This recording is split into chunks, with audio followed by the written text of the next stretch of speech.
Gabaasni basaasaa CIA fi Mossad akka saaxiluutti ogeeyyiin Kooriyaa Kaabaa tuuristii fakkaatanii Teeraaniin seenuun warshaalee lafa jalaa keessatti ogeeyyii Iraan leenjisaa jiru. Isaan akkamitti boba'aa jabaa akka oomishan barsiisuu irratti argamu. Ameerikaa fi Israa'el Iraan boombii niwukilaraa hin qabdu jedhanii yeroo yaadan, Iraan garuu gama Kooriyaa Kaabaatiin karaa gabaabaa fayyadamtee galma ishee ga'uuf qophoofteetti. Kiim Jong Un fi Alii Kaaminen kallattii adda addaa jiraatanis diina tokko cabsuuf wal qabatanii saayinsii dhumaatiin wal jijjiiraa jiru. Iccitiin Gaa'ela Misaa'elaa Kooriyaa Kaabaa fi Iraan sadarkaa yaaddessaa irra ga'e akkasumas akkamitti akka jalqabame bal'inaan qabannee jirra. Kiim Jong Un addunyaatti waan haaraa waan sodaachisaa fi humna guddaa qabu tokko agarsiisee jira. Innis doonii lafa-jalaa niwukilaraadha. Doonii niwukilaraa haaraa Kooriyaa Kaabaan ifoomsite kun maal qabatee dhufe bal'inaan qabannee jirra. Kaabaan addunyaarraa lafa gudditti adii kan cabbiin uwwifamtee kan maqaan ishee Giriinlaand jedhamu yeroo ammaa handhuura morkii humnoota gurguddoo taateetti. Ameerikaa, Raashiyaa fi Chaayinaa qeerransi sadeen kun ija isaanii lafa cabbii kanarraa maaliif kaan iccitii isaa qabannee dhiyaannee jirra. Turtiin keessan haga xumuraatti nu faana ta'u qophii keenya laayik gochuun jalqabaan affeerraa keenya yeroo maraatti. Yooyaa ashamaar kafuuni kabajamtoota dhaggeeffattoota keenya Oromiyaa 24 Newsdha. Kanneen chaanala YouTube keenya Har'a taatan subscribe gochuun maatii keenya ta'aa. Qophiin keenya namoota hedduu biraa akka ga'uuf laayik share gochuun waliif qooduun dagatinaa. Hanga xumuraatti turtii gaarii.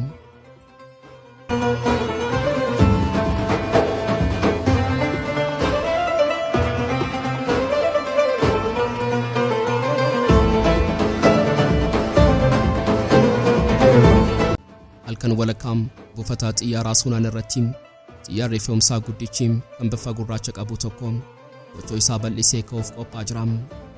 Xiyyaarri kun kan Kooriyaa Kaabaa miti. Mallattoo ofirraa hin qabu. Garuu kallattiin inni deemu ifaadha. Gara kallattii dhiyaatti gara Baha Giddu-galeessaa gara Teeraan Iraanidha. Sanduuqota sibiilaa xiyyaara kanarraa fe'aman keessaa kan jiru qorichaa fi midhaan osoo hin taane achi keessaa DNA yookaan sanyii misaa'elaa baalaastikii qaama injineerotaa fi diizaayinii niwukilaraatu jira. Kun daldala idilee miti, kun daldala waraanaati. Seenaa duubatti deebinee yeroo mil'annu hariiroon kun kan har'a eegale miti.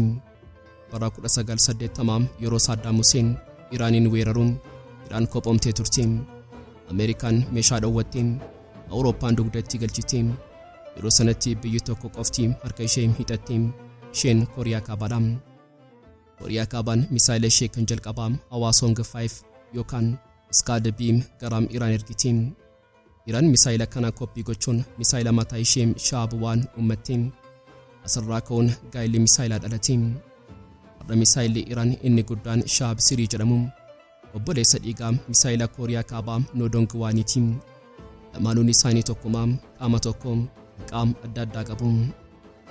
Garuu dhimmi kun misaa'ila duwwaa qofa miti. Dhimmi isaa waan inni baatudha. Bara 2000 keessa Kooriyaan Kaabaa misaa'ila sodaachisaa Musuudaan yookaan BM-25 jedhamu kan humna niwukilaraa baachuu danda'u hojjette. Waggoota muraasa booda Iraan misaa'ila haaraa Horaam Shahar jedhamu addunyaatti agarsiifte. Ogeeyyiin waraanaa lixaa yeroo misaa'ila kana argan naasoon liqinfaman. Sababiin isaa Horaam Shaharii fi Musuudaan tokko ta'uu isaaniidha. Diizaayiniin isaa hangi isaa fi dandeettiin isaa tokko. Kooriyaan Kaabaa misaa'ila qofa osoo hin taane beekumsaan gurgurtee jirti.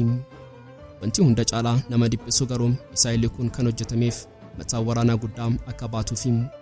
Mataan waraanaa guddaa sun ammoo boombii niwukilaraati. Amma gara bara 2025tti yeroo deebinu Kiim Jong Un hoogganaan Kooriyaa Kaabaa eenyu kana misaa'ila Hwaasong 8 isa boba'aa jabaa fayyadamu milkiyyaalee jira. Misaa'illi kun daqiiqaa muraasa keessatti ka'am. Kophaa itti guutuun hin barbaachisu. Battaluma sanaan Iraan misaa'ila sajjiilii fi fattaam kanneen haayipaarsonikii ta'an baafatte. Iccitiin teeknooloojii kanaa eessaa dhufee kan jedhu addunyaa dhiphisee ture. Gabaasni basaasaa CIA fi Mossad akka saaxiluutti ogeeyyiin Kooriyaa Kaabaa tuuristii fakkaatanii Teeraan seenuun warshaalee lafa jalaa keessatti ogeeyyii Iraan leenjisaa jiru. isaan akkamitti boba'aa jabaa akka oomishan barsiisuu irratti argamu. Diraamaan inni guddaan ammoo Kooriyaan Kaabaa boombii niwukilaraa qabdi garuu maallaqaa fi boba'aa hin qabdu. Iraan maallaqaa fi boba'aa qabdi garuu boombii niwukilaraa hin qabdu.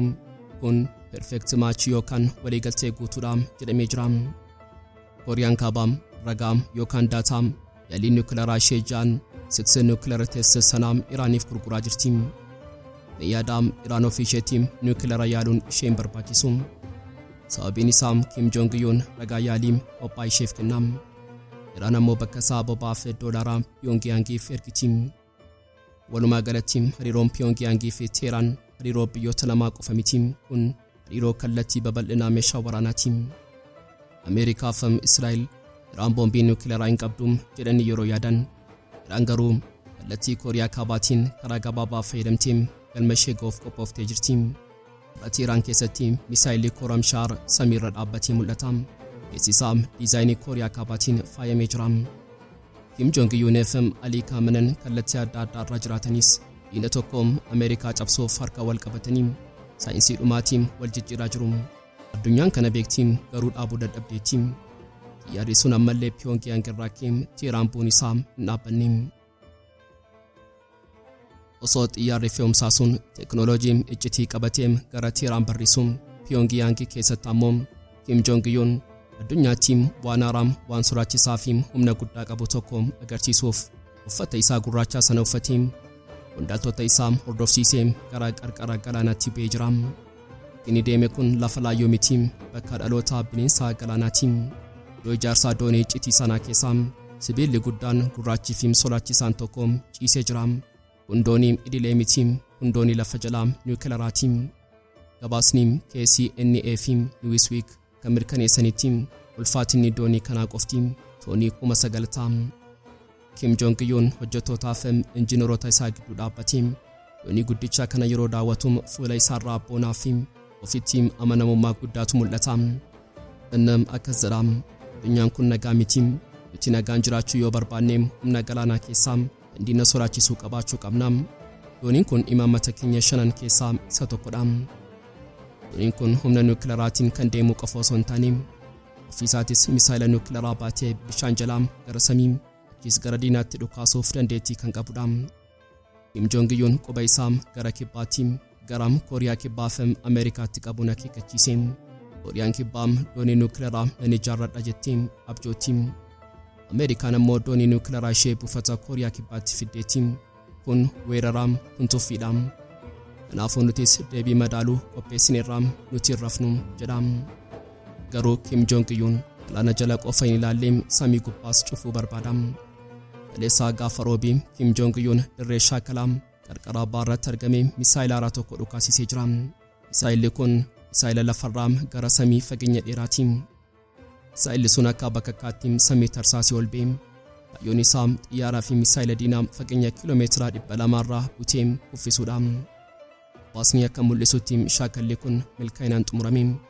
Misaa'illi sun taargeettii yookaan kaayyoo kennameef qilleensa keessatti bobeessee jira. Wanti addaa immoo teeknooloojiin misaa'ila kanaa niwukilaraa waliin kan wal qabatedha. Kana jechuun Kooriyaan Kaabaa samii ishee kellaa sibiilaa ayirandamii caaluun cufatteetti jechuudha.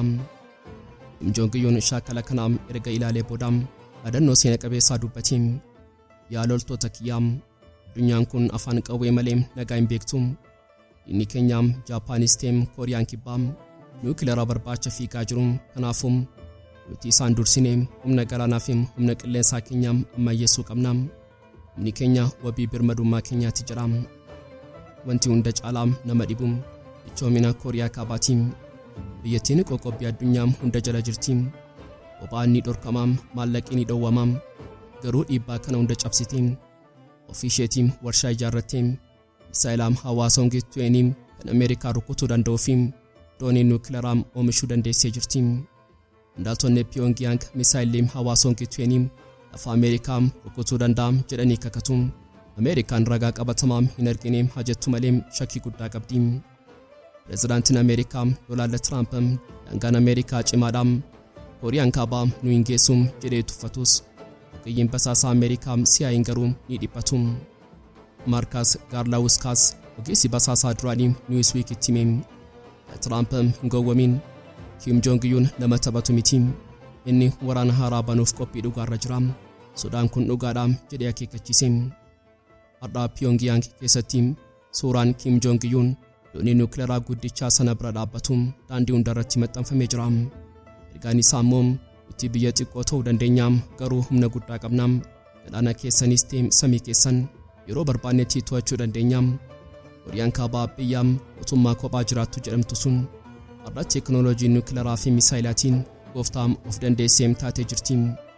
Gaa'elli Misaa'elaa Pyongyang fi Teheraan addunyaa raasuuf qophiidha.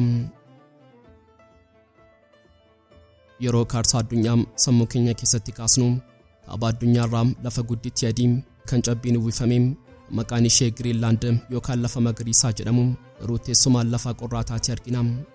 Addunyaan waggoota dhibbaaf lafa kana irraanfattee turti. Iccitii bineensota poolaar beerii fi qorra malee homtuu hin jiru jedhanii yaadan.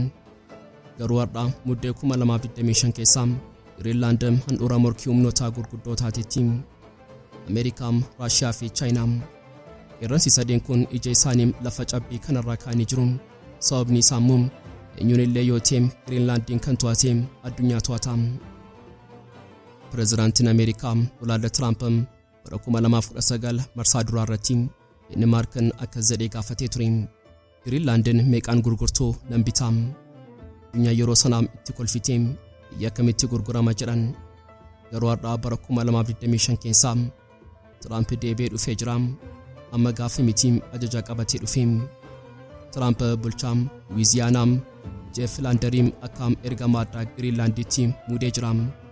Ergaan isaa immoo ifadha. Deenimaark lafa kana yoo nagaan nuuf kennuu baattan shira siyaasaatiin isin harkaa fudhannaa. Maaliif Tiraamp lafa qorraa kana jaallate?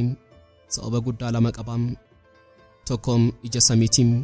Alexander Tiit qorataan Strategic Research Foundation iccitii waraanaa kana saaxilee jira. Greenland lafa idilee miti isheen keellaa Ameerikaati. Meeyaada yoo Raashiyaa yookaan Chaayinaan misaa'ila niwukilaraa gara Ameerikaatti dhukaasan karaa kam dhufu? Karaa Atlaantikii miti, karaa Paasifikii miti, karaa kaabaa dhufu. Kanaafuu Greenland ija Ameerikaati. Uffanni Ameerikaa Pituufik Space Base jedhamu achi jira. Radarri achi jiru misaa'ila Raashiyaa yeroo inni Moskoo irraa ka'u argama. Yoo Ameerikaan Greenlandin dhabdee iji ishee ni jaama. Raashiyaan yeroo barbaadetti ishee rukutuu dandeessi. Kanaafuu Greenland jechuun lubbuu Ameerikaa jechuudha. Sababiin lammaffaan ammoo maallaqadha. Greenland jalaan kan jiru albuuda jabaadha. Bilbilli keessan, kompiitarri keessan, baatiriin konkolaataa elektiriikii fi misaa'illi waraanaa hundi isaanii albuuda kana maleen hojjetaman. Lithium, Niobium, Hafnium hundi isaanii Greenland jalaan ciisanii jiru. Wanti nama raajuu ammoo yeroo ammaa kana albuuda kana keessaa 90% kan to'atu Chaayinaadha. Chaayinaan yoo anaan loltan albuuda kana isin dhorkadheen teeknooloojii keessan gogsaa jettee Ameerikaa sodaachifti. Kanaafuu Tiraamp Greenlandin barbaada. Yoo Greenland qabadhee harka Chaayinaa jalaa nan ba'a jedhee yaada. Garuu Chaayinaan duraan teesseetti. Kaampaaniin Chaayinaa tokko piroojeektii albuudaa Keevaanevejeld jedhamu keessaa harka qaba. Tiraamp kana dhageenyaan dallansuun boba'ee jira. Gama biraatiin Raashiyaan callistee hin teenye. Osoo addunyaan Yuukireen irratti xiyyeeffatu Puutiin kaaba addunyaa irratti humna waraanaa guddaa ijaarratee jira. Dooniiwwan Icebreaker Raashiyaa kanneen niwukilaraa baatan naannoo Greenland irra naannoo. Asaasni Deenimaark akeekkachiisee jira. Raashiyaan kaaba addunyaa akka obdii isheetti ilaalti. Isaan humnaan nu liqimsuuf qophaa'anii jiru. Gama kaaniin Chaayinaan biyya kaabaa miti. Yeroo ofii isheetii biyya kaabaatti dhiyaattu jettee of moggaasee jirti. Chaayinaan ammoo kan isheen barbaaddu daandii daldalaadha. Yeroo qorri kaabaa baquum daandiin galaana haaraan ni banama. Daandiin kun Eeshiyaa fi Awurooppaa wal quunnamsiisuuf daandii durii Suez Kaanaal irraa 40 saffisaadha. Chaayinaan daandii kana to'achuuf Greenland keessatti buufata ijaarrachuu barbaaddi. Raamaan kun garuu asirratti ulfaata. Greenland biyya of dandeesse miti, isheen kutaa Deenimaarkiiti. Garuu uummanni Greenland bilisummaa barbaadu. Tiraamp kana waan beekuuf inni uummata Greenlandin Deenimaark isin cunqursiti anatu birmaduu isin taayisaa jedhee gowwoomsuuf yaala. Deenimaark garuu Greenland gurguraaf hin dhiyaattu jettee didde. Gamtaan Awurooppaa fi Faransaay Deenimaark cinaa dhaabbatan. Ameerikaan hiriyaa keenya taatos lafa keenya hin kenninu jedhan. har'a Greenland keessatti cabbiin baqaa jira. Garuu cabbii qofa miti kan baquum nagaa addunyaati. Nama tokkoon Trump biyya bituuf dhufa. Gama biraatiin Putin misaa'ila dhaabuuf dhufa. Gama biraatiin Chaayinaan daandii ijaaruuf dhufti. Gidduu kanaan uummanni Greenland xiqqoon sun qabeenya uumamaa isaanii irra taa'anii hiree isaanii eeggachaa jiru. Morkiin kun morkii jaarraa 21ffaati. Eenyutu iddoo qorraa kanaa dhuunfatee dhaabbataa kan jedhu yeroo nasa deeman ni deebisu. Egaan kabajamtoota dhaggeeffattoota Oromiyaa 24 News qophii guyyaarraaf qabannee dhiyaannee asumarratti goolama. Kanneen chaanala YouTube keenyaaf haaraa taatan subscribe gochuun maatii keenya ta'aa. Keenya namoota hedduu bira akka ga'uuf like share gochuun waliif qooduun dagatinaa. Gaxumuraatti waan nu faana turtaniif galatooma.